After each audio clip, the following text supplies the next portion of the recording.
जसपुर के 19 गांव को काशीपुर की तहसील में शामिल किया गया है, मगर अब इस मसले पर राजनीति शुरू हो गई है। जसपुर से कांग्रेस विधायक आदेश चौहान इसका विरोध कर रहे हैं, तो वहीं काशीपुर से भाजपा विधायक हरभजन सिंह चीमा इसके पक्ष में हैं और क्रेडिट लेने की कोशिश कर रहे हैं। आदेश चौहान का कहना है कि इन गाँव में फिर से जसपुर तहसील में जोड़ने की कोशिश इन्हें करेंगे। आम जनता की मांग ये है कि हमारी जो तहसील है वो जसपुरी रहनी चाहिए। क्यों? क्योंकि उनके सारे कार्यालय जसपुर हैं। उनकी तहसील पहले जसपुर थी, एसडीएम कार्यालय जसपुर था, बिजली विभाग जसपुर था, उनका जो सप्लाई इंस्पेक्टर जसपुर था, मतलब सभी जितनी भी चीज़ें वो सब जसपुर से जुड़ी है। लेकिन केवल एक तहसील के काम के लिए आदमी को काशीपुर जाना पड़ेगा। तो उनकी ये मांग है कि इस पर पुनर्विचार हो। कांग्रेस ने तो हमेशा विरोध किया है, आज से नहीं कर रही है, शुरू से पहले से ही विरोध कर रही है। ये तो आज हमारी भारतीय जनता पार्टी है, ये हमारे मुख्यमंत्री हैं जिन्होंने इसके ऊपर विशेष ध्यान दे करके, इन परिस्थितियों को देख करके ये निर्णय ले लिया कि 19 गाँव जो है वो काशीपुर। और हल्द्वानी के आसपास के इलाके में इन दिनों पेयजल का संकट है। गोलापार के बागजाला क्षेत्र में ग्रामीण ऑटो, ई रिक्शा और साइकिल से पानी ढोने पर मजबूर हैं। बताया जा रहा है कि गांव में पेयजल लाइनें नहीं है। पेयजल लाइन का सर्वे भी हुआ, लेकिन अभी तक पेयजल की लाइन नहीं डाली जा सकी। सिंचाई विभाग नलकूप से भी पानी की ज़रूरत पूरी नहीं हो पा रही है। दिन भर में 1 या 2 बार ही पानी आता है, जो कि नाकाफ़ी है। पानी नहीं आता, डेली हमें भरना पड़ता है। रोज़ शाम को कभी बारिश है, धूप है, पानी भरना ही भरना है, क्योंकि पाइपलाइन नहीं भी थी। यहाँ से वहाँ तक देख सकते हैं, वहाँ हमारा घर है, वो हमारा घर, वहाँ से लेके लोग आते हैं रोज़, बच्चों से लेके बूढ़े तक। यहाँ पानी नहीं आया। सर्वे करने आए थे कि टैंक साफ होगा, टैंक साफ होगा, तो टैंक से अभी सर्वे हुआ है, पानी नहीं आ रहा। ऑटो से भी जा रहा था। हाँ, ऑटो, टुक हमारा, हम टुक से बनने आते हैं। पिथौरागढ़ और चंपावत जिले में जल्द ही 16 मोबाइल टावर लगाने की तैयारी हो रही है। मोबाइल टावर लगाने का काम बीएसएनएल को छोड़कर निजी क्षेत्र की कंपनी को दिया गया है। इस टेंडर के तहत 4G टावर लगाना जरूरी है। 4G स्पेक्ट्रम नहीं होने के कारण यह टेंडर बीएसएनएल को नहीं मिल पाया है।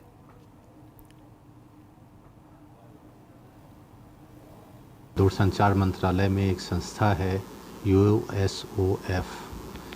इसका काम ये रहता है कि जो नॉन प्रॉफिटेबल एरिया हैं या डिस्टेंट एरिया हैं, वहाँ पे किस तरह से टेलीकॉम सर्विसेज प्रोवाइड किया जाए। तो भारत नेट प्रोजेक्ट जो है वो भी USOF के फंड से ही संचालित हो रहा है। तो उन्होंने देश भर में 354 और उत्तराखंड के 28 ऐसे गाँवों में सेवा देने के लिए निविदा जारी की थी पिछले साल। संभवतः BSNL के पास 4G स्पेक्ट्रम ना होने के कारण इस टेंडर में शायद पार्टिसिपेट नहीं कर पाए हैं। और टेरी में प्रवासियों को मनरेगा के तहत रोजगार दिया जा रहा है। इसके तहत 467 करोड़ का बजट स्वीकृत किया गया है। जिले के 9 ब्लॉक में अब लोगों को मनरेगा के माध्यम से रोजगार से जोड़ा जा रहा है। मनरेगा के तहत अब तक का सबसे भारी भरकम बजट है, मगर बड़ा सवाल यह है कि मनरेगा में अक्सर होने वाली धांधली क्या रुक पाएगी। अक्सर सामने आया है कि मनरेगा के कामों में ठेकेदार धांधली करते हैं। अब सरकार इसे कैसे रोक पाएगी, ये बड़ा सवाल है। मनरेगा के 467 करोड़ का जो बजट अभी पास हुआ है, उसमें हमारे जो देश परदेश से जो भाई लोग आ रहे हैं, उनको रोजी रोटी का जो संकट पड़ा हुआ है, उसके मद्देनजर रखते हुए हमने डीडीओ को निर्देश दिए हैं कि जो हमारे भाई लोग ये जॉब कार्ड के लिए अप्लाई कर रहे हैं, मतलब 2 दिन के अंदर इनको जॉब कार्ड उपलब्ध होने चाहिए। और हमारे जिला पंचायत के माध्यम से हमारे पूरे जनपद में निर्देश दिए गए जिला पंचायत से कि जो हमारे जल संवर्धन, जो हमारे चाल है, खाल है, स्रोत है, उनको विकसित करना चाहिए। और हरिद्वार में ड्रग इंस्पेक्टर ने मेडिकल स्टोर पर छापेमारी की। ड्रग इंस्पेक्टर का आरोप है कि मेडिकल संचालक गलत तरीके से दवाइयां बेच रहा था। ड्रग इंस्पेक्टर ने मेडिकल को सील कर दिया है। तो मेडिकल स्टोर पर छापेमारी की गई, मेडिकल स्टोर को सील किया गया है। मानकों के विपरीत दवाइयों की बिक्री हो रही थी।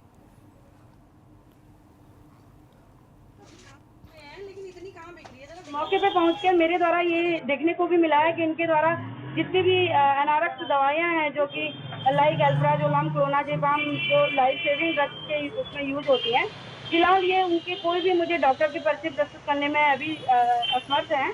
और उसके साथ ही बिल भी इनके द्वारा नहीं प्रस्तुत किए गए हैं। और हल्द्वानी में गोलापार क्षेत्र के सीतापुर गांव में हाथी ने महिला को पटक कर मार डाला। घटना आज सुबह की है, जब महिला जंगल से सटे अपने खेत में चारा काटने गई। इस दौरान हाथी ने महिला पर हमला कर दिया। घटना के बाद से इलाके में दहशत का माहौल है। घटना की सूचना के बाद वन विभाग और पुलिस टीम मौके पर पहुंची और शव को कब्जे में लेकर पोस्टमार्टम के लिए भेजा। 10 दिन पहले ही एक गुलदार ने काठगोदाम क्षेत्र में महिला को मौत के घाट उतारा था। वन्य जीवों के आतंक से लगातार हल्द्वानी क्षेत्र के लोग परेशान हैं। गौला रोखड़ क्षेत्र में हमारा बेरी पड़ाव बीट पड़ती है।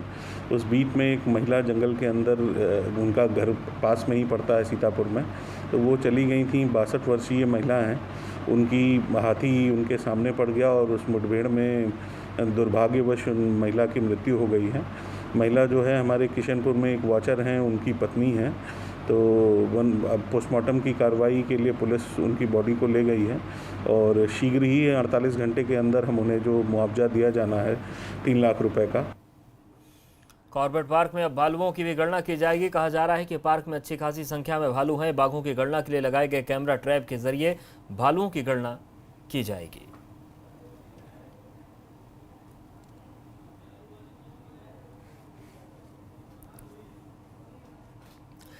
सावन के पहले सोमवार पर केदारनाथ धाम में भी पूजा अर्चना की गई। बाबा केदार को 11 लीटर दूध से अभिषेक उनका किया गया। हालांकि कोरोना की वजह से इस बार सिर्फ प्रदेश के लोगों को ही यात्रा पर जाने की इजाज़त है।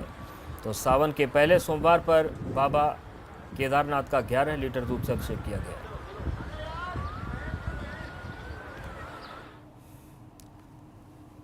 और अब रुक करते हैं उत्तराखंड फास्ट का। अल्मोड़ा में गुलदार के हमले में बच्ची की मौत, जंगल से बरामद हुआ बच्ची का शव।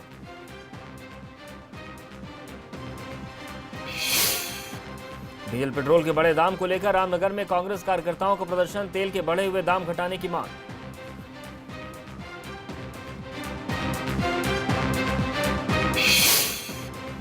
बागेश्वर में कांग्रेस कार्यकर्ताओं ने किया महंगाई के विरोध में प्रदर्शन, पेट्रोल डीजल और रसोई गैस के दाम कम करने की मांग।